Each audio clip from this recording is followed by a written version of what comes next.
தோசை எனக்கு பிடிக்காது அப்படின்னு சொல்கிறவங்க யாருமே இருக்க முடியாதுன்னு தான் நான் நினைக்கிறேன். வெயிட் லாஸ் அப்போ வந்து நம்ம எது வேணாலும் சாப்பிடாம இருந்துடலாம், ஆனால் அந்த தோசையை மட்டும் சாப்பிடாம இருக்கவே முடியாதுங்க. அதுவும் என்னால் முடியவே முடியாது. நான் வெயிட் லாஸில் இருக்கிறப்ப சாப்பிட்ட தோசை இது. ரொம்ப கால்சியம் சத்து நிறைஞ்ச ப்ரோட்டீன் தோசைங்க.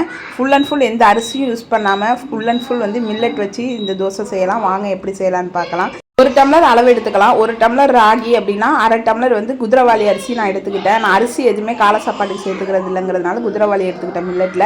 நீங்கள் வந்து இட்லி அரிசி இருந்ததுன்னா ஒரு அரை டம்ளர் இட்லி அரிசி, 1/4 டம்ளர் வந்து உளுந்து. நான் 1/4 டம்ளர் கொஞ்சம் அதிகமாக உளுந்து எடுத்துக்கேன். ஏன்னா நான் இட்லி சுட போகிறது இல்லை, தோசை தான் சுட போகிறேங்கிறதுனால உளுந்து கூட எடுத்துக்கிட்டேன். நீங்கள் இட்லி சுட போகிறீங்க அப்படின்னா ஒரு டம்ளர் ராகி, அரை டம்ளர் குதிரைவாளி இல்லைனா இட்லி அரிசி, 1/4 டம்ளர் கரெக்டாக உளுந்து, கொஞ்சோண்டு வெந்தயம் போட்டு ஒரு 4 to 5 மணி நேரம் ஊற வச்சு அதுக்கப்புறம் நைட்டு அரைச்சி வச்சிட்டிங்க அப்படின்னா காலையில் எடுத்து தோசையாக ஊற்றிக்கலாம். அழகாக நல்லா புளிச்சு வந்துடுங்க. நான் வெயில் டைம் அப்படிங்கிறதுனால சும்மா தான் வந்து கரைச்சி வச்ச மாவை உப்பு போட்டு கரைக்கலை, ஏன்னா நல்லா புளிச்சு வந்துடும்னு. பாருங்கள் எந்த அளவுக்கு சூப்பராக புளிச்சு வந்திருக்கு அப்படின்னு சொல்லிட்டு.